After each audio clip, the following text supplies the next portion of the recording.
Yo, what's up? It's your boy Carcino here, and let's get into it.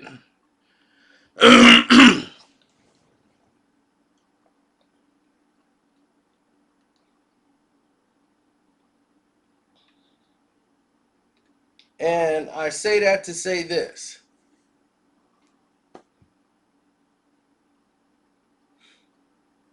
Woo! Early preview, baby.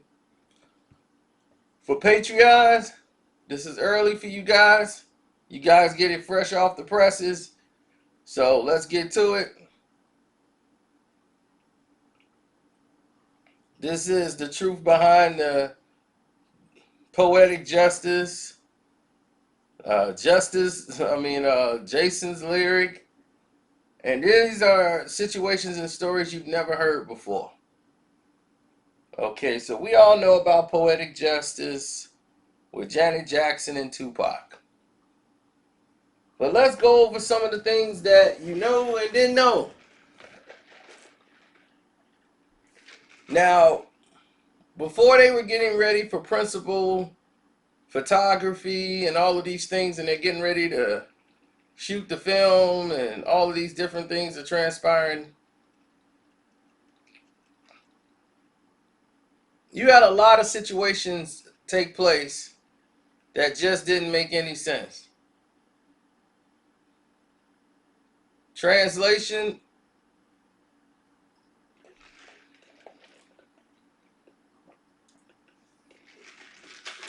there were a lot of ill things that was happening and revolving around life. In Los Angeles, when they were doing the sites and doing locations for Poetic Justice, right when they were doing it, they were going out, they were like, something's going on right here. Magic Johnson, there's a rumors that he has AIDS. And they're like, AIDS? So they're doing all of their thing that they're doing for the film as far as locations and all of these things, and then the Magic Johnson news breaks, and they're like, I can't believe this is happening. There's a press conference set up, and Magic is finna tell the world he got AIDS. That was the announcement. So, as people are sitting there watching it, they're in awe because they can't believe what they're actually witnessing. Because at that time, nobody really knew anything about AIDS except for it's relatable to gay people. And they had a high number of, people that, get the virus. It normally comes from them.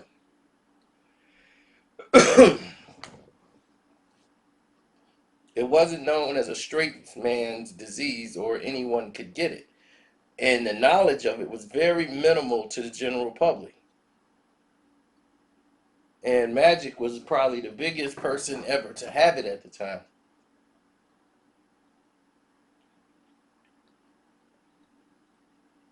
So now awareness of the virus fell on his shoulders as campaigns were being launched and all of these different things.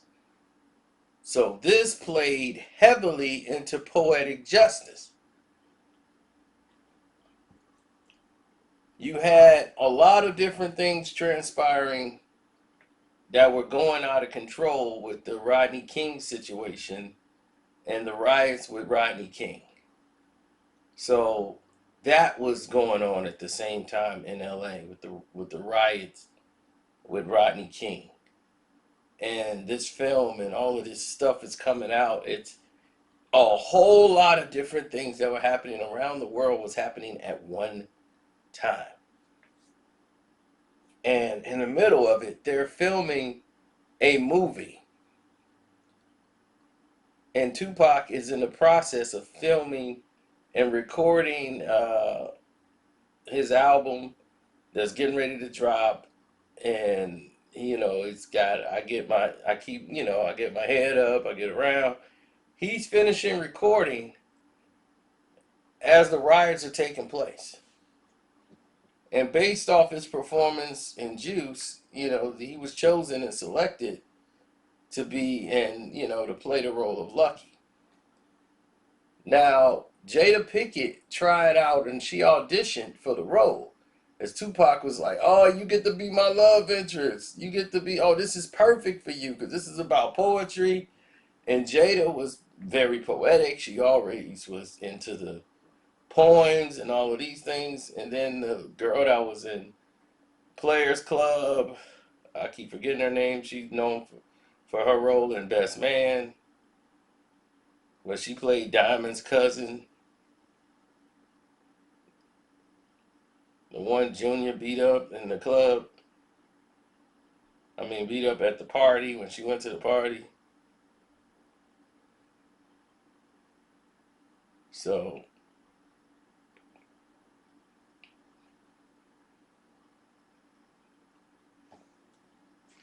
in that situation,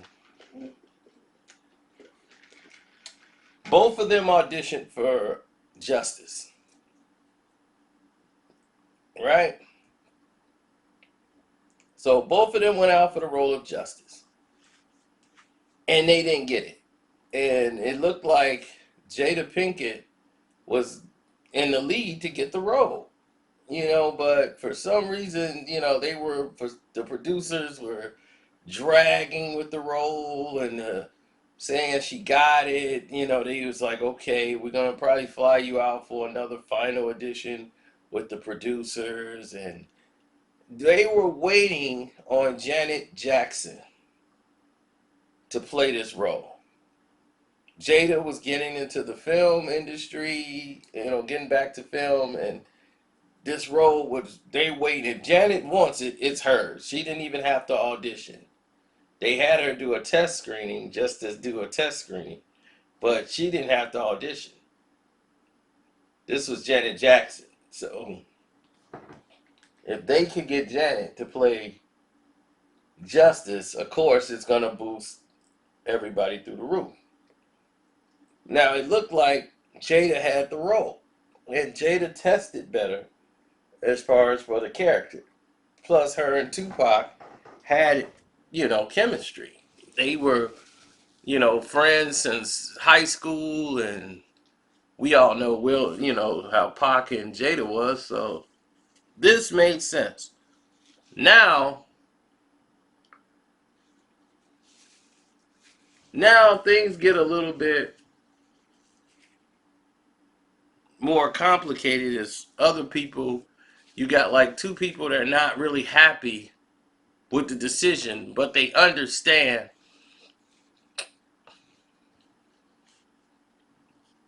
They understand what's going on with the selection of Janet Jackson. It's Janet Jackson. So Janet gets the role, and long as Janet is in the title role, everything, blah blah blah, it's this big hoopla around it. It's gonna get major promotion. So Jada understood that. It's no problem, right? So here are some things also that you don't know. Now, going into this scenario, she's dating Q-Tip. We already told you about the Q-Tip Pac situation. And like I told you guys before, the Patreon members will get to see this video first. So if you're watching this now on YouTube, you're late.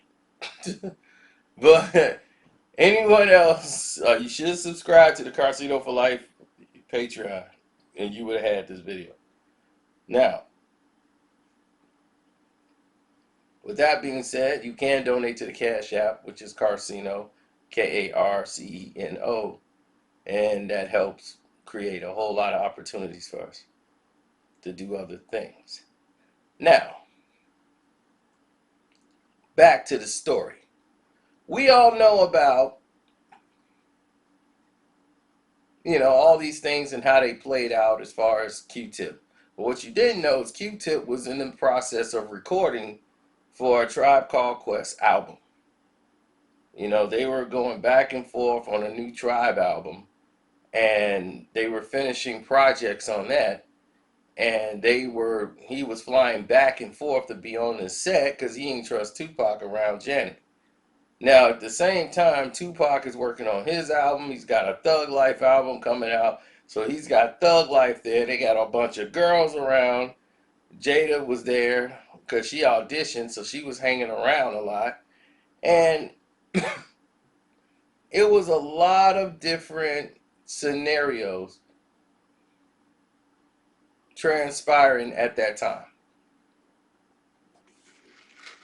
So with everything that went on with Magic Johnson and seeing how Pac was operating, the producers were like, well, maybe we should implement some type of AIDS test, just to make sure everything's okay, because we can't have Janet getting sick, because Janet Jackson had to stop production because her voice was going, because she was coming down with some flu-like symptoms, because her boyfriend brought it from New York.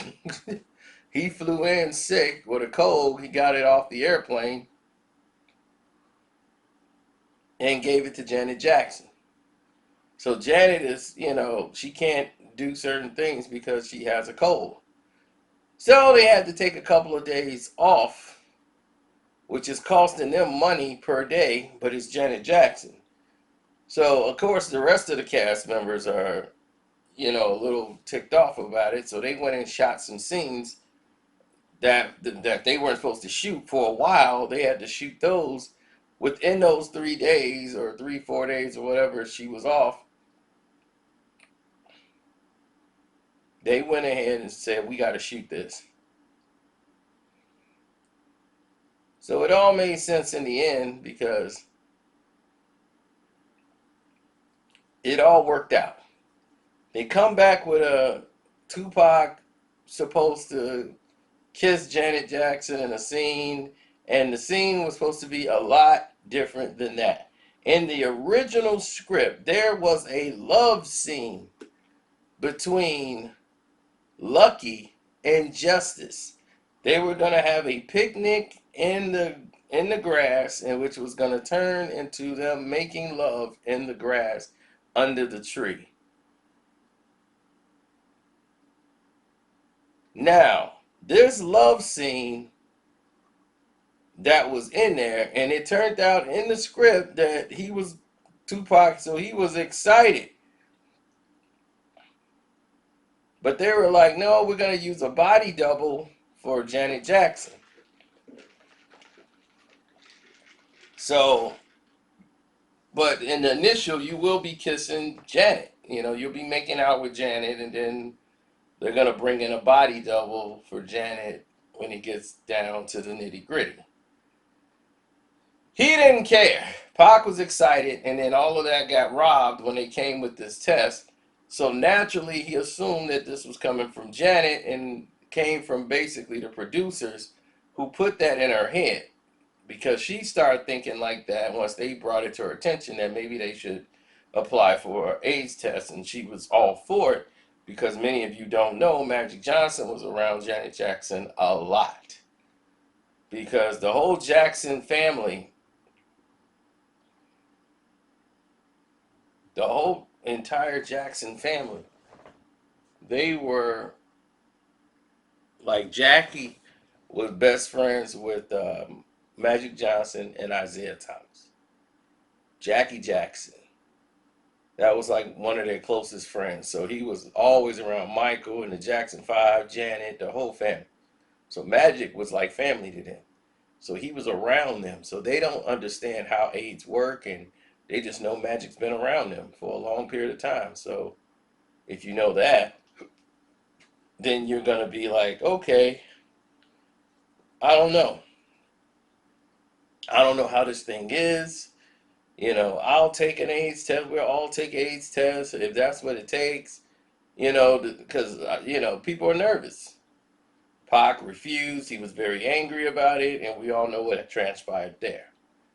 Now, that movie's over, and you might be saying, what does this have to do with Jason's lyric?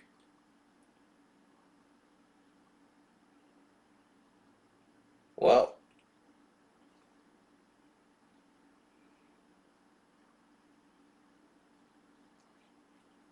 Here's what it had to do with Jason's lyric. Now, Jason's lyric is about another woman who's a poet. She's a poet and didn't know it. Oh! She's a poet. And because she's a poet and didn't know it, a lot of things start to develop. Lyric and Justice are the same characters. A lot of people never realize this until I'm bringing this up to you right now. They're basically the same characters. They want to escape to a whole new life. They're going through some type of trauma. Justice saw her boyfriend killed, and it put her in a dark state. But she was a positive-minded person.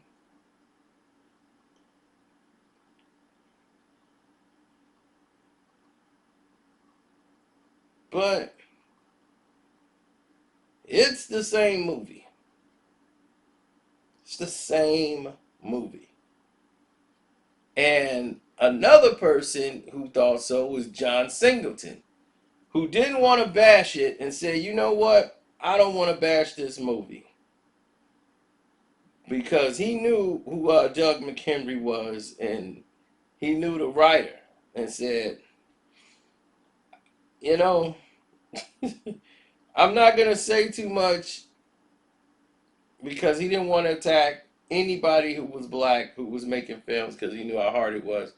But there was a lot of similarities, and a lot of similarities in Poetic Justice that was in Jason's lyric. And watching this film here, it was like it played on Boys in the Hood mixed with Menace to Society and Poetic Justice. It basically was all those movies mixed into one. And going in there, they have the person who did it. The guy Bobby, I think, who wrote it. Bobby was somebody who was, she talked about how she didn't get the role, and they got Jada Pinkett to basically play the same role, being poetic, playing lyric with Alan Payne. And a lot of people felt that the chemistry between Alan Payne and Jada Pinkett was better than Lucky and Tupac and Janet Jackson. And that was only because of the discord that was put in place between the two. But other than that, it was okay. The kiss was, it was like, that's it. When you watch Poetic Justice, and here, the scene that they were going to put in Poetic Justice that was cut out was the lovemaking scene.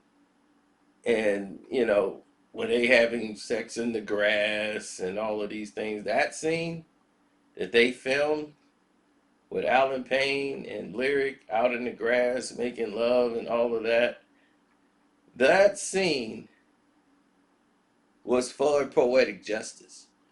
It was never going to be that graphic with John Singleton. As far as, even though it was tastefully shot, I thought it was never meant to be what it turned out. So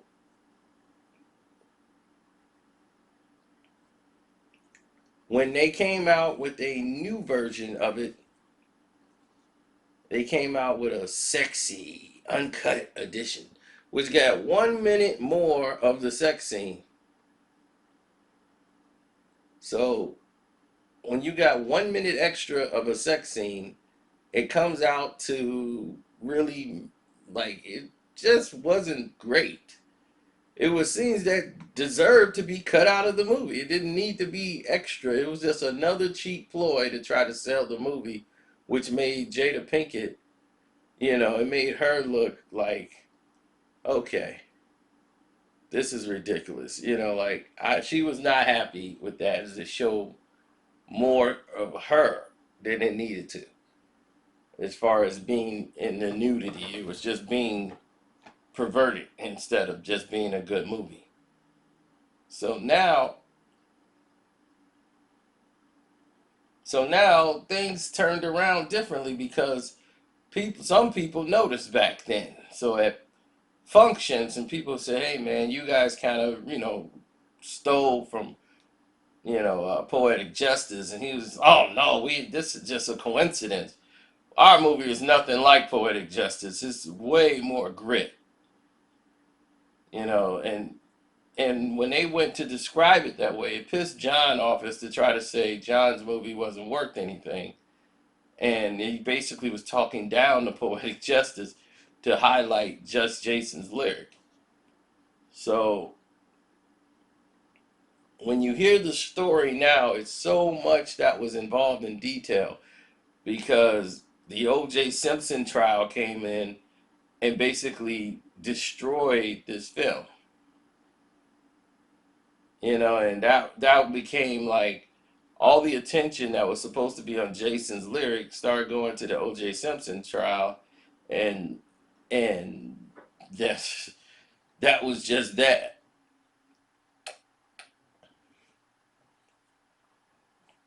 Well, people have to learn that there was a life before you. Like a lot of these movies are before any of you were born. And there was a time and period before the internet was even the internet. So,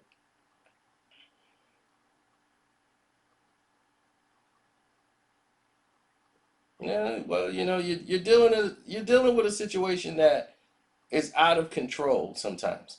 And you just have to ride the wave of what's happening. So when Jason's lyric and all this, this died down because Jason lyric didn't make the amount of money that Poetic Justice did, and Poetic Justice did great when they only had like a $13 million budget and brought in about like almost $30 million. So at that time, it was a very different situation financially in the movie market as far as inflation is now. But replay value, it's a lot of people that would prefer to watch Jason's lyric. They think Jason's lyric is the better film. Now, you can leave your opinion on which one is better.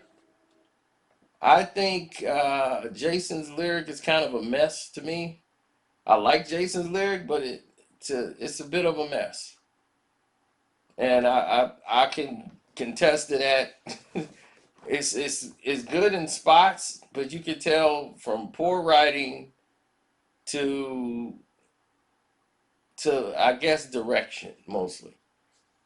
Most of it was filmed like a play more than a film.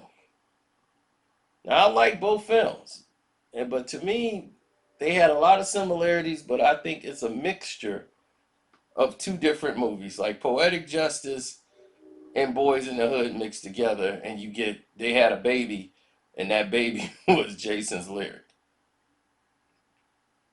When Jason's lyric came out, a lot of people thought that that movie was made by John Singleton, and he was, please do not say that's my movie. One of my like out of Poetic Justice to me is like one of his worst films he's ever made. One of if all of out of all John's movies, and rest in peace to John, that's one of the movies I like the least from John Singleton. And the reason why is for this reason here. And I want people to understand this. There are way too many F bombs, unnecessary F bombs. Before Quentin Tarantino came in, it became cool. They were hated because they held the record for the most like F bombs in a movie. That scene when Janet Jackson and Tupac are going back and forth, that's not dialogue. That wasn't great dialogue at all. That was just foolery. F you, no, F you. I'm like, oh, that's just was stupid. I hate that entire scene. And it was more than, it's just giving people the gratification of the shock and all, like, oh wow, Janet Jackson is using profanity. You know, it's because you never heard that before. So to see Janet doing that, that was rough to watch for Michael, he said. Michael Jackson said that was rough to watch his sister do that. That was tough for him to watch. So he admired her bravery, you know, for doing that, and, you know, with the character and the role, because my goodness, it was tough for him to watch. It was tough for me to watch because it didn't make sense. It just didn't make sense for the film.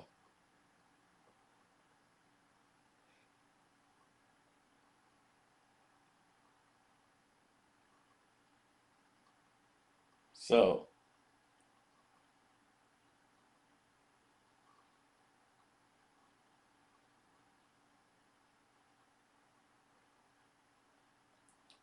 yep, that's that. So, like I said before, don't forget to, you know, hit the Cash App up. Carcino's the name on the Cash App. Carceno. Don't forget, you can always subscribe to the page. It's free. Hit the notification bell so you can get everything. Select all. And don't forget the Carcino for Life Patreon. You guys can join. And there's some more education for you. We out.